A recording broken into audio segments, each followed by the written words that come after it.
Well, not only am I a mother of three and a real estate agent, I'm a community advocate as well. So I do a lot of volunteering within the community as well.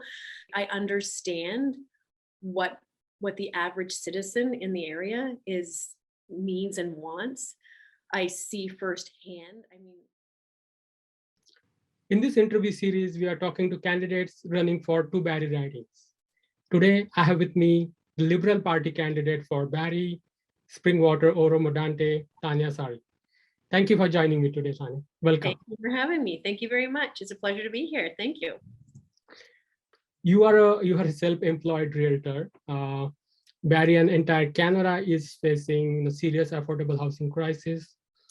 So what are your observations in Barrie, and what solutions do you and your party propose?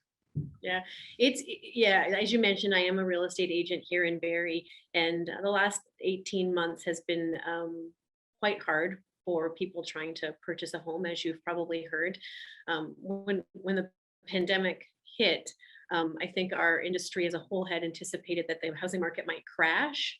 And then, in fact, it did the complete opposite to that. It exploded. So it's been quite discouraging. Housing prices have risen, rent prices have risen. It's been very difficult here. We've had an influx of people coming from the GTA moving into Barrie, and prices have been driving. So it's definitely a huge issue, and I'm hearing it at the doors over and over again that affordable housing is an issue. So the Liberal government we've already implemented a rapid housing incentive, and I know there are some projects here in Barrie that have benefited from that with some affordable housing units, but we absolutely need more of those. So in our platform, we have committed to building 1.4 million houses, affordable homes. As well as introduce a rent-to-own program. So if people are interested in purchasing a home, they'll actually have the option of a rent-to-own program, which would help. And also a buyer's bill of rights. And that one, I think that's a touchy subject with some individuals, just because of that bill of rights, are feeling like maybe they won't have as much say in how they sell their homes. But I just want to say that, I mean, we've seen all too many times in the last 18 months that people are paying way over asking price. And, I know of situations that people have paid $100,000 over asking price when they didn't necessarily have to, right? Because there were bidding wars going on and nobody knows what the other bids are. So they're just going in at this really high price or offer and not knowing what the others are. So there will be some transparency there with the buyer's bill of rights so that you'll know what other offers are and then be able to purchase accordingly. So a lot of great things, like also doubling the first time home buyers tax credit and reducing the CMHC insurance. So anybody who's purchased a new home knows that you have a CMHC insurance fee attached to that on the purchase. And there will be a reduction in that, which will put thousands of dollars back in your pocket. So lots of incentives, and I think a really great affordable housing plan. As I said, like, our government is planning to support the building of 1.4 million homes, but I think it's really going to be imperative that the local representative in this riding works along with the municipality in order to get these things done and perhaps get some funding so we can build some affordable housing. It's also going to increase the inventory. You also need to make it affordable, but not only affordable, but accessible. That's another thing that I'm hearing, is that accessible housing is also important. We have a high population of seniors. I was talking to somebody on, Friday, all my days are meshed together right now. So I think it was Friday night. And they were indicating that, they would like to downsize their home, but aren't prepared to go into a townhouse style home, or a condo. So, accessible and appropriate housing is something I think we also need to take into consideration. I know with a density, it might be more of a challenge here, but I think if everybody works together, we can come up with a solution. As you are, going out, meeting people, doing virtual events, what are other issues you are hearing from people that they are concerned about? Other issues locally, I would say one of the other top ones, obviously, we talked about affordable housing, so that's a big one. But another issue I am hearing is the $10 a day childcare.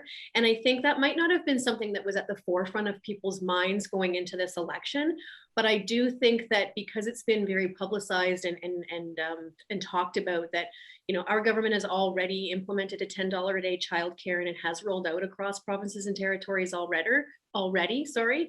And the Conservative government is saying that they will end that $10 a day childcare.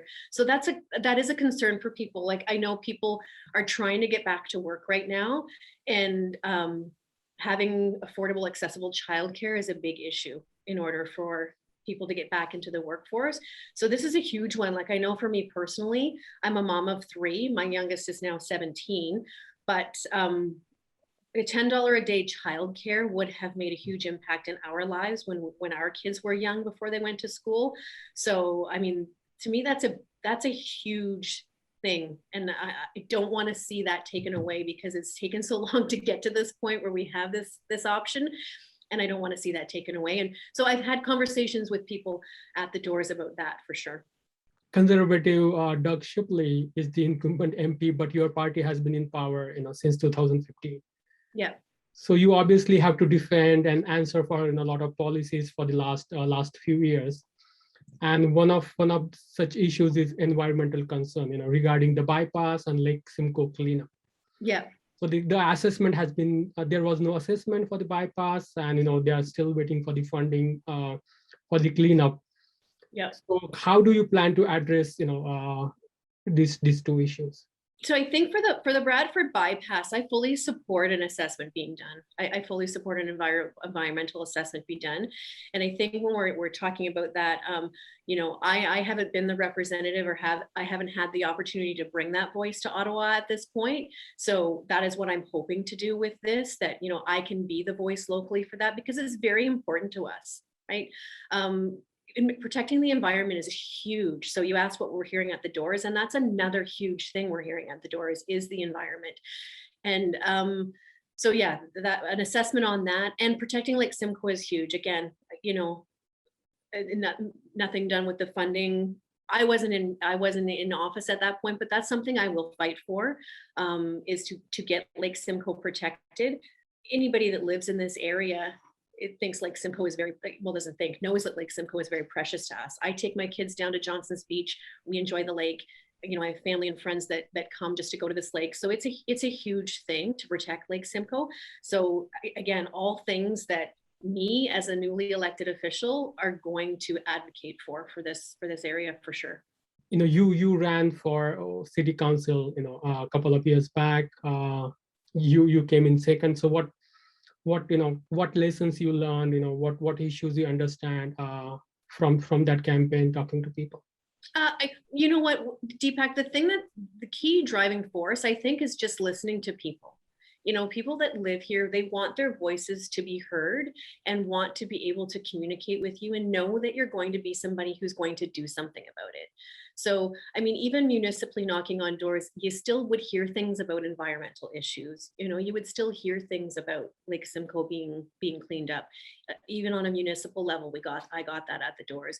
So, but what I did hear predominantly at the doors when I was running municipally, and a little bit now, is just people just want somebody to listen, know that they're being heard, and then taking action.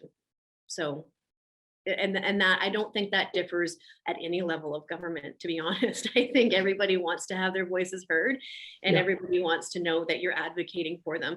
And I did say in one of the other debates that we did that I think it's also important as a representative, if I'm the successful elected representative, it doesn't matter whose name you checked beside the box. It is still my responsibility to be a voice for every resident. So you have to sort of forget about party lines and just listen to your residents and do what you can to make things more comfortable here. Another issue that Justin Trudeau and Liberal have been attacked by the opponents was calling this election. They call this an unnecessary election. So what is your answer to Barrie people if they are asking this? The election has been called in the middle of the pandemic by sometimes putting people's lives at risk. So how do you answer that? And I certainly appreciate people's concerns about an election being called in the pandemic, but I think the key thing to remember when voting or considering the election is that we want to finish this pandemic and come out of this pandemic strong with a strong recovery. And this is our chance to vote and say who you want leading you out of that recovery. I firmly believe that the Liberal government had Canadians' backs during this pandemic. We had finances in place offering things like CERB, business grants and loans, so people didn't have to, a lot of people lost their businesses, unfortunately, and that's heartbreaking. But I think we could have been in a much worse situation had we not had those finances in place. And just vaccine procurement, just having enough vaccine so that every Canadian can be vaccinated was a huge thing. And I think we want to come out of this pandemic as strongly as we've handled it during the last 18 months. And I mean, it's just giving every Canadian the opportunity to say who they want, guiding them through the end of this pandemic. I lived in the US before coming to Canada, and during the pandemic, I saw my friends from the US sharing, news. Oh, Canada is giving $2,000 to its students, and we are not giving even to people in need. So, what are other things you think that can be done going forward? Like what is the plan to help families go through the crisis, especially those who are living maybe below poverty line or on minimum wage? Through the pandemic, well, I mean, we still have those supports in place, right? And I mean, even during the pandemic, the child benefit was increased. So, I mean, there were supports there. And another thing, Deepak, that I really feel strongly about this government on is that our desire is to bring more people out of poverty into middle class and support the middle class. So I think we have a track record of that. And I think that was proven over the last 18 months with the supports that were put into place. I know many families that if they hadn't had CERB, I don't know how they would have paid their mortgages. I don't know how they would have paid their bills. So, I mean, that I think that hits home to a lot of people personally, because as you said, we look to the states, and I don't always like to use the, go, oh, let's compare this to this. But if we look there, I think we saw a lot more economic distress than what we actually experienced here. And I'm grateful for that, because it could have been much worse for us economically than it was. Recently, we know, mass graves have been found in British Columbia, reminding Canada's oppressive colonial history. And Jagmeet Singh attacked Justin Trudeau during the debate that the Trudeau government has sued Indigenous children. CTV clarified it that Justin Trudeau government did sue the government. So once elected, what personally, what in your capacity you can do to have government drop those lawsuits and give the fair compensation to Indigenous children? I get a little bit not emotional, but it's heartbreaking what's happening with Indigenous and finding the mass graves. It's absolutely heartbreaking, and I think we have to do everything that we can to make that right. And I think we need to work with Indigenous peoples in order to make that right. And I really, Deepak, believe, I was thinking about this morning, actually, on my way to the office. And this is one, not just one, but this is an issue that I think we need to all agree upon, no matter what party you're with. We have got to make this right. I mean, you can't defend what's happened in the past. We've made some strides with Indigenous communities, but we just can't stop until it's done. So I'm hoping I'm given the opportunity to be that voice that advocates for let's make this right. Have you been in contact with local Indigenous people?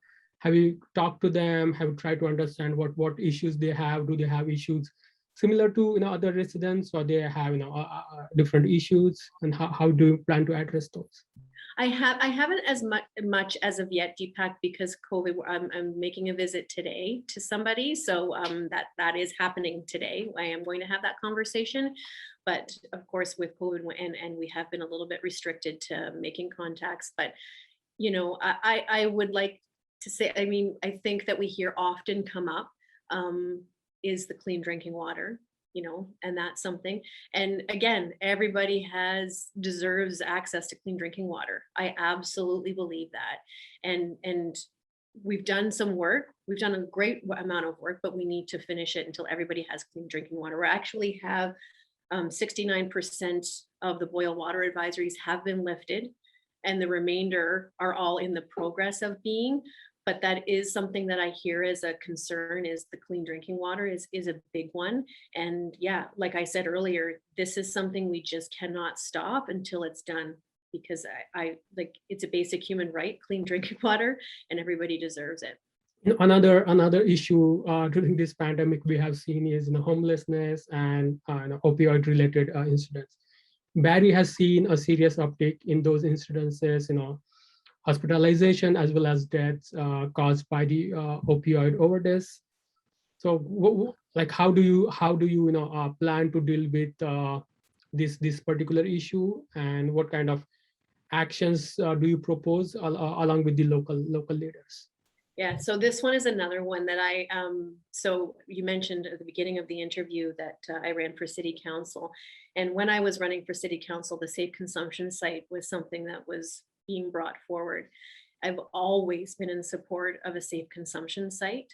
I believe it was just before the summer break for city council that we finally, as a city, have had an approval for a location. So now we're just waiting for the next step to go through. But again, I think this is where we have to work with the municipality for that safe consumption site to push it through. We have made investments to address the opioid crisis during the pandemic.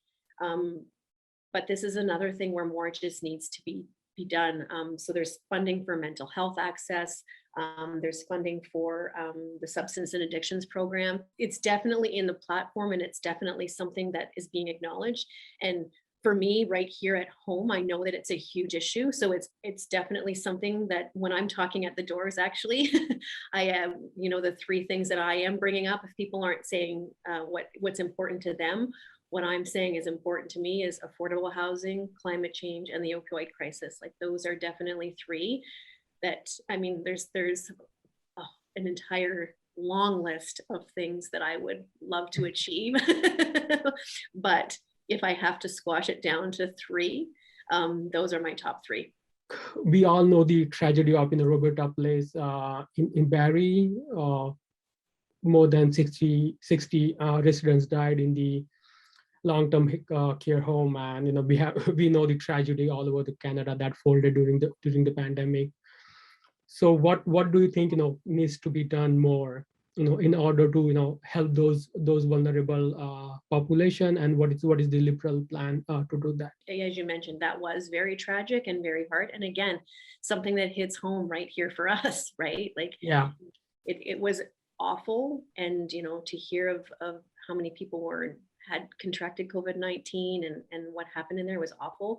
One of the big things that I believe that will, with our plan, is the hiring and training of thousands of PSWs, and also making sure that there's a minimum wage of $25 an hour for those PSWs.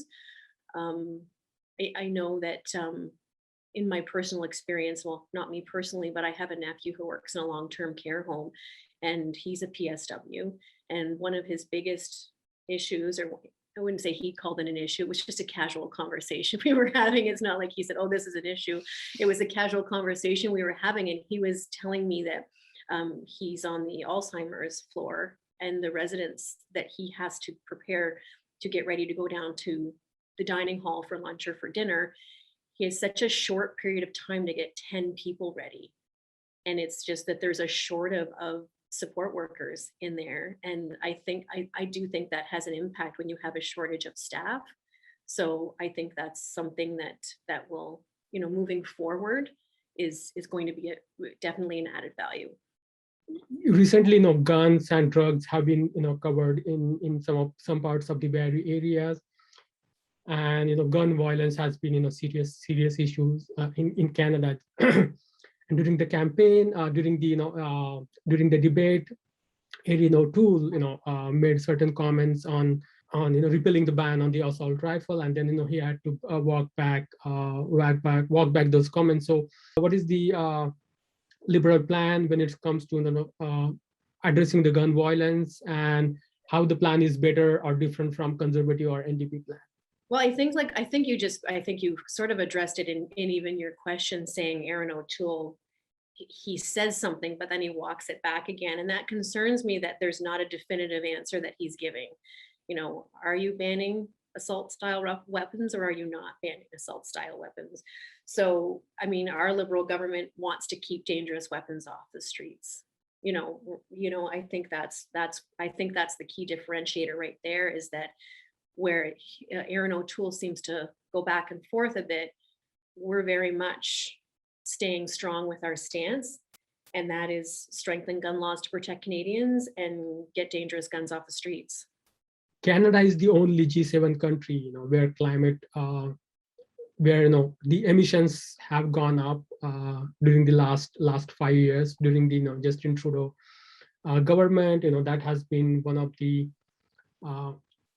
points where oppositions have they saw the openings to attack a Liberal. So, what do you think has gone wrong in the last few years when it comes to climate change, and how we can how that can be addressed going forward, and what is the plan to do that?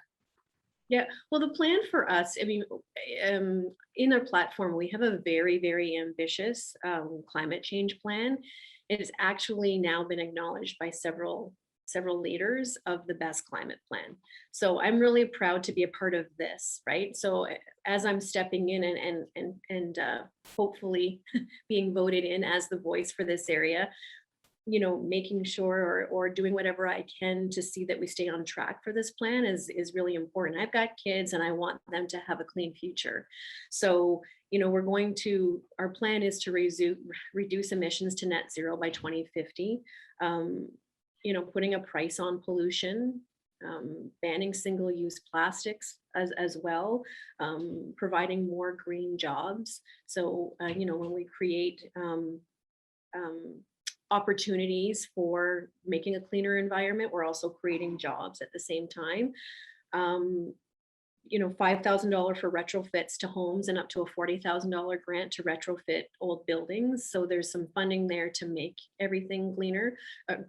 Sorry, I was trying to say clean and green at the same time, and it turned into its own word. So there you go. It's a good catchphrase, actually. We've just created a new word. So there's that.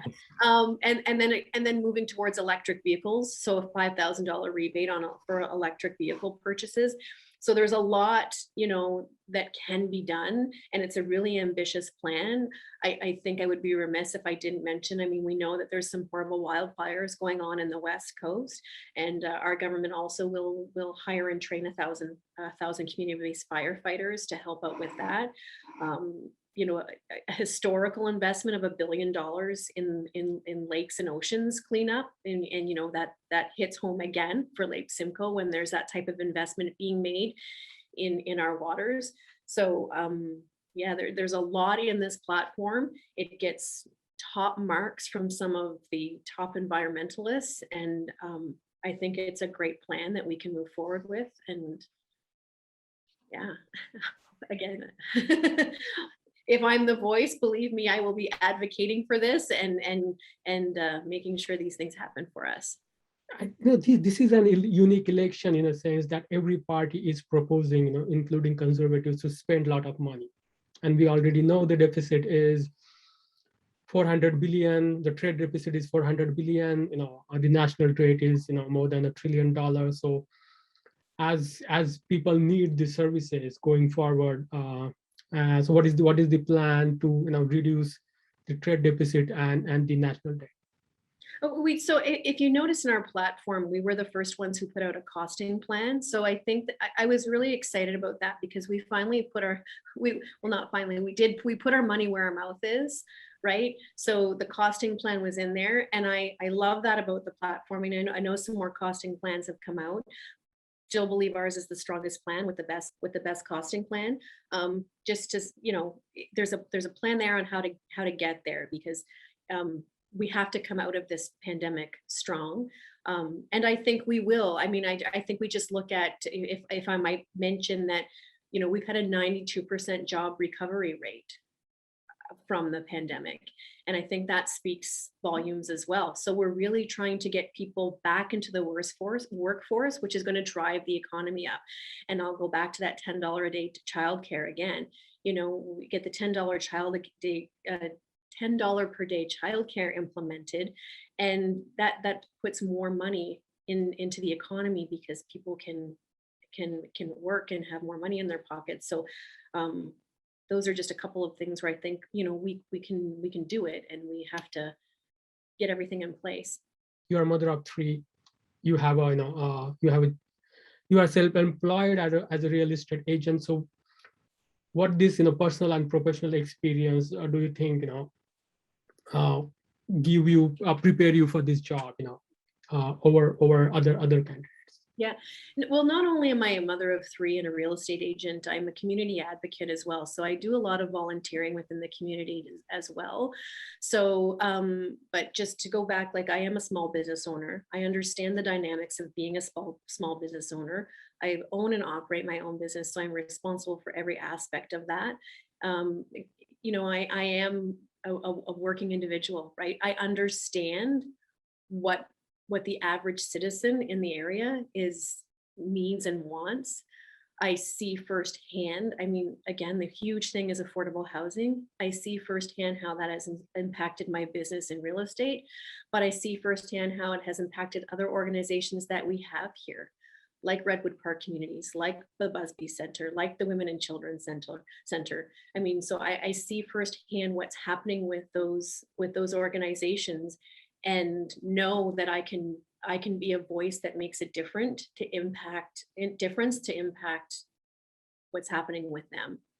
So I think that's where, I have work experience, I have life experience, I have a passion and a commitment.